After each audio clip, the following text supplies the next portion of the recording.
На территории бывшего центрального рынка в Сыктывкаре скоро заработает многоуровневая торговля. Кроме ярмарки выходного дня, мэрия обещает магазины и павильоны, которые будут работать ежедневно. Впрочем, к прежнему облику рынок, увы, не вернется. Торговать здесь будут лишь произведенным в коме продовольствием. Об этом в интервью нашему телеканалу рассказал министр сельского хозяйства Алексей Будкин. Правда, пока важно другое. Новую площадку под ярмарку только начинают вычищать. Между тем, до открытия остается совсем чуть-чуть. Александра Головина продолжит тему. Бутылки, окурки, строительный мусор, стекла. Это место уже давно стало пристанищем подростков и людей без определенного места жительства. Пока тяжело представить, что на этой территории очень скоро будет располагаться главная ярмарка республики. А еще побитые стекла, бесхозные ларьки, перемотанные мешковиной провода и фонарь, грозящий рухнуть на голову. Сегодня это место больше подходит для прогулок с собакой, говорят жильцы соседних домов. Тем не менее, уже в субботу здесь должна начать работу первая в новом году ярмарка выходного дня. Очистку заброшенной местности сотрудники столичного дорожного хозяйства начали только накануне. Сейчас здесь 3 единицы техники. Работа у них непочатый край. Знаете, авдиевые конюшни, помните? Вот, примерно то же самое.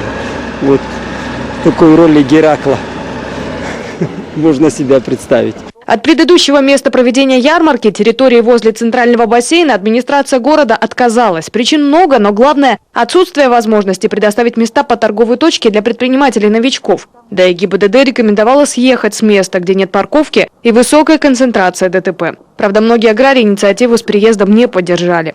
Здесь и шаговая доступность, и транспортная доступность с точки зрения удобства. Вот именно этого места, конечно, участники ярмарки и покупатели, очень многие сюда приходили, выражали, мнение, что ярмарку с этого места переносить как бы нежелательно. Но, к сожалению, место для расположения данной ярмарки выходного дня определяет нам городская администрация. Из 3 предложенных администрацией вариантов Давпан, район ЖД вокзала и бывший центральный рынок, конечно, выбрали последний. От территории напрямую зависят доходы участников ярмарки. Для многих из них торговля по выходным – это единственный источник получить доход и реализовать свою продукцию. Главное преимущество новой площадки – вместимость, говорит министр сельского хозяйства Алексей Будкин. Под часами разместить палатки могли максимум 60 производителей. Теперь места хватит для 200. Фактически это утроение количества продавцов. И мы, в принципе, можем открыть зеленый свет тем, кого раньше мы на ярмарку не привлекали, чтобы не увеличивать эту скученность. Поверьте мне, желающих торговать на ярмарке больше, чем они торговали на старой площадке. И нисколько не сомневаюсь, что за несколько недель количество продавцов на этой ярмарке увеличится значительно.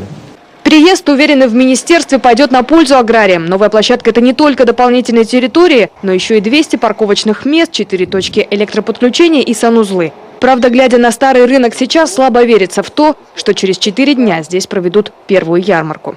Александра Головина, Константин Стратиенко, Павел Фетисов. Телеканал Юрган, Сыктывкар.